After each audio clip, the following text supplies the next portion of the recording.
Bom, gente, boa noite a vocês, Enio, Roberto, Francis, amigo do Instituto Arvorea. Em primeiro lugar, o agradecimento por essa honra, né, de vir aqui.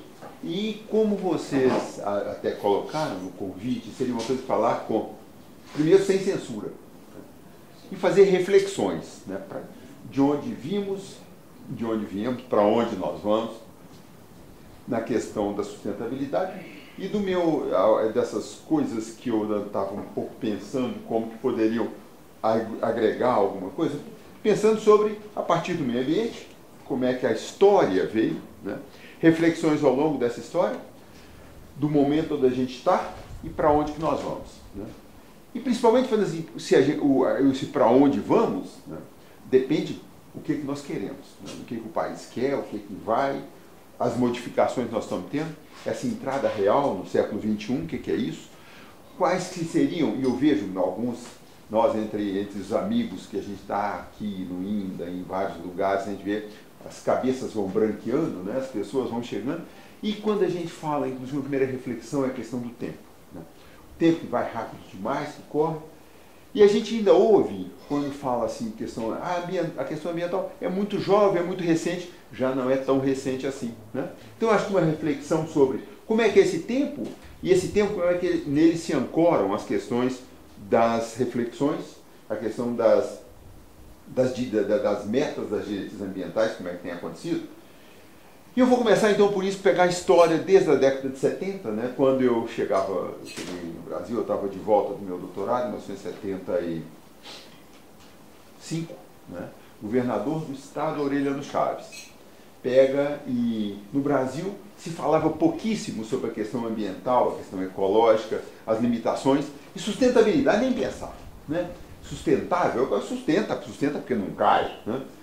Depois daquilo ali, então, eu acho que quando se fala sustentabilidade, diálogo sobre a sustentabilidade, o que fazer, um primeiro ponto talvez de reflexão é a ligação meio ambiente com outras variáveis de desenvolvimento, que seria então a sustentabilidade, é muito posterior à própria noção de meio ambiente, de impactos ambientais. Naqueles primeiros anos, quando se começou, nessa segunda fase da década de 70, né, a questão ambiental apareceu por causa de eventos extremos, por causa de Cubatão, por causa da Mannesmann, por causa da Beauregard no Rio Grande do Sul, com o Lutzenberg lutando contra, com Magna Renner, tudo aquilo. Depois, eventos extremos aqui em Minas Gerais, Centro de Conservação da Natureza, que partiu também, Irã, você lembra do Parque do Rio Doce, que queria se pegar, fazer uma continuação do Parque Siderúrgico e Eucalipto, no que se virou o Parque do Rio Doce depois. Então, começaram a se mobilizar esforços na década de 70, início da década de 70, né? E o mundo inteiro começava a pensar nisso. E eu tinha chegado aqui, quando o professor Vargas, que foi o secretário de Ciência, Tecnologia e Meio Ambiente, nomeado pelo Aureliano Chaves, me chamou, porque eu tinha acabado de fazer meus estudos, estava fazendo meu doutorado na França, né? E eu tinha tido contato lá com essa palavra, ecologia, meio ambiente, porque o René Dumont, né, lançou essa coisa toda, lançou a campanha, inclusive para presidente da República, né? Então, o que aconteceu? Aquilo ali na França. Quando chegou aqui, falei, por onde começar com isso? E, aqui em Belo Horizonte, apareceu um dos primeiros desafios sobre a questão ambiental, que era o licenciamento da MBR e versus Mata do Jambreiro. Ronaldo Malar, então o jovem Ronaldo Malar, começava a ver, então tinha o governador, tudo isso. E onde é o Parque das Mangabeiras hoje, era o Parque da Ferrobel, né, que era uma mineração de ferro pertencente ao município de Belo Horizonte. Que Aureliano Chaves e Luiz Verano, que era o prefeito, falaram, vamos acabar, não tem mais mineração, e nos pediram fazer um parque, que virou o Parque das Mangabeiras depois, né, quando Maurício Campos pegou e encomendou o projeto que veio por Lemarx e tal. Quem que o meio do secretário de turismo era? Jorge Nova. Né? Que pegou o jornal, que fez aquilo tudo. Então, quer dizer, e era pontual. Tinha alguns desafios pontuais da questão ambiental. Estocolmo, a conferência, em 1972, o Brasil ainda querendo que viessem para cá as empresas, tudo mais.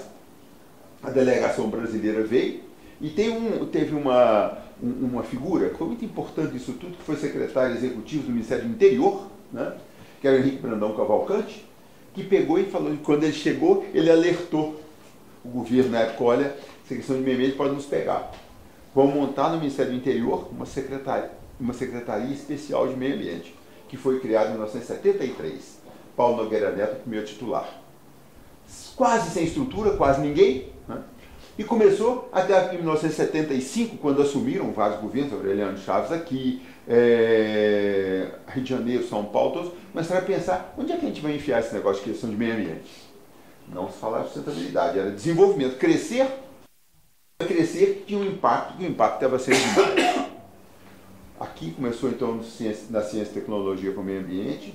No Rio de Janeiro, a origem era do Instituto de Engenharia Sanitária, com obras, então criou-se, ficou na Secretaria de Planejamento. No Espírito Santo, na Secretaria de Saúde, no Rio Grande do Sul, na Secretaria de Saúde, em São Paulo, na Secretaria de Obras, a CETESB, e foi em cada lugar se encaixando e deu uma riqueza muito grande nas visões ambientais. Porque em cada estado tinha uma SEMA que era um pouco foquista, era guerrilheiro, né? Paulo Nogueira andava para um lado e para o outro com a malinha dele, tentando fazer que as pessoas fizessem aquilo que ele queria fazer, mas que ele não tinha pernas para fazer. Ele agiu de uma maneira cerebral, né? Já que ele não tinha o poder de fazer, ele tinha que conquistar pessoas para fazê-lo.